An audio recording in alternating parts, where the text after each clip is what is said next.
Good morning. I'm currently in my cute little hometown. It's a beautiful morning. I'm taking my morning walk, and I thought I'd share something, or rather, talk about something that we are all excited about this year in this channel or in this channel's community, which is traveling in 2026.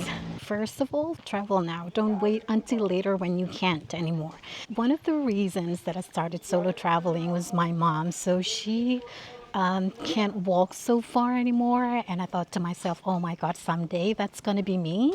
And I just, it's just like a mind shift right away from there on. And I thought I have to travel now while I can. I love traveling and I do travel, but usually I travel in groups with family or friends. But ever since I started solo traveling, it's been life changing. I dare you to try solo travel and tell me otherwise. Second of all, aim to slow travel. That's the best way to travel. Have a look at this view though. How cool is that? Okay, back to our point. Yeah, so the second point is to slow travel because that is the best way to travel. Try not be a tourist who just go to a place just to prove that you've been there, but be a traveler who travel to a place to actually explore the place, to soak it in, to know the way of living of the locals. The third point is to, and I might get hate for this, but stop working and start traveling. I'm not saying that you stop working completely because where else are you going to get the fun to travel from, right? But what I'm trying to say is to stop working for a little bit and just try to travel more.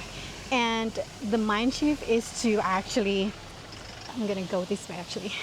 The mind shift is to travel for as long as possible and not as often as possible. This way, you actually get a chance to enjoy the place and soak it in instead of just hopping from one place to another, just ticking a checklist and go home exhausted. The next point is going to be travel on your own terms.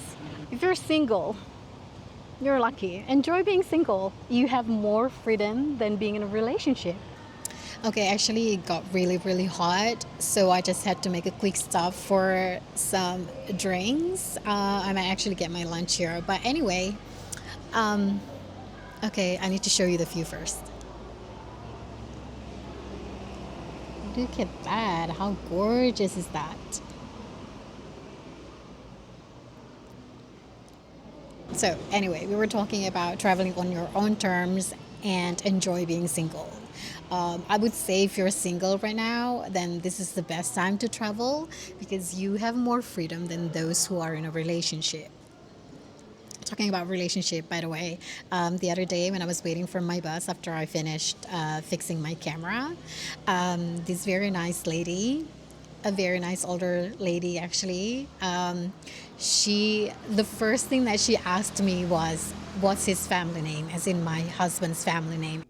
I'm editing this video right now and I realize you're probably confused as to the context of his family name. So in my culture, in the Bataknese culture, a woman of my age should already be married and having a husband is almost, if not necessary. But please don't judge. There's a whole history and story to this. I love being Bataknese. I love my culture. She was not trying to be rude or anything, but yeah, she meant my husband's family name. And I was like, I'm not married yet. And then she looked at me in pity as if I was like the saddest person in the world. And I was like, girl, don't you be worrying about me. I'm happy as I am. Not that I don't want a relationship. I do want it. I very much want to be someone's wife, but I'm not gonna settle down with someone who I'm not sure I'm gonna be happy spending the rest of my life with just because I want the wife title. My next point, which I think is something that you have to try if you're solo traveling in 2026, is to try hostel life. Yeah. You might ask, but what if I don't like them? Well, the trick is to actually just book one night first. And if you like it, then you can continue booking for the second night, third night, or fourth night. And if you don't like it, then you can always change it to another hostel. And if you're traveling Southeast Asia, hostel life is just a very big thing, especially I feel like in Vietnam and Thailand. Actually, also in Laos and Cambodia and some parts of Indonesia. So it's not really a problem to find the hostel that would suit your needs. You just have to keep looking around. I use Hostel World application to book my hostels. What if I meet the people that I don't like? Well, you can't really control who you meet in life, not just in your travels, right? Even in your everyday life. You might get a boss that you don't like. You might get a colleague that you don't like. You might get a date that you don't like. I have met some people in hostels or in my travels that I don't fancy. What I do is I will just be polite to them when I meet them, and the next time you meet them or before you meet them, you just close your curtain, and they're not going to be like knocking on your curtain just to talk to you. It's sort of like the unwritten rules of hostels. That's where your privacy is, with the curtains. Of course, there are sacrifices to be made on your privacy when you're staying in a hostel, but I think the new connections and the valuable information that you get from the people there makes up for it. Plus, some hostels usually host group activities where you can meet with other travelers and enjoy your tour group.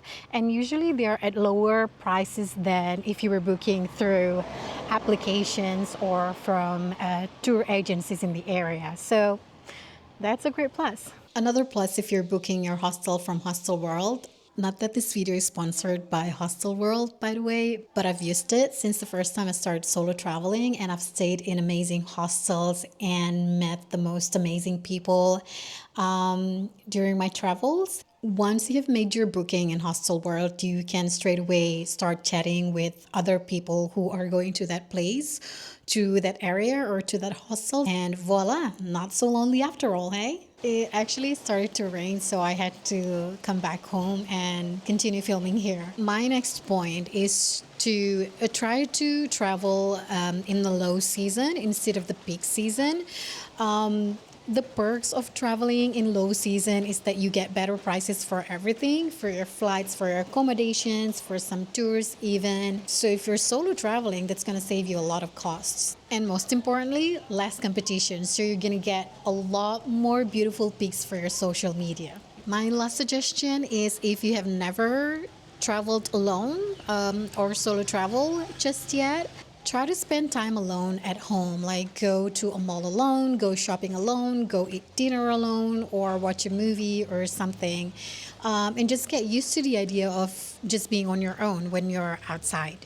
So that's my take on how to solo travel on 2026. I hope it means something to you. And if you like it, don't forget to subscribe and comment down below if you have ever solo traveled, or if you're planning on solo traveling for the first time this year. And I'll see you in the next one.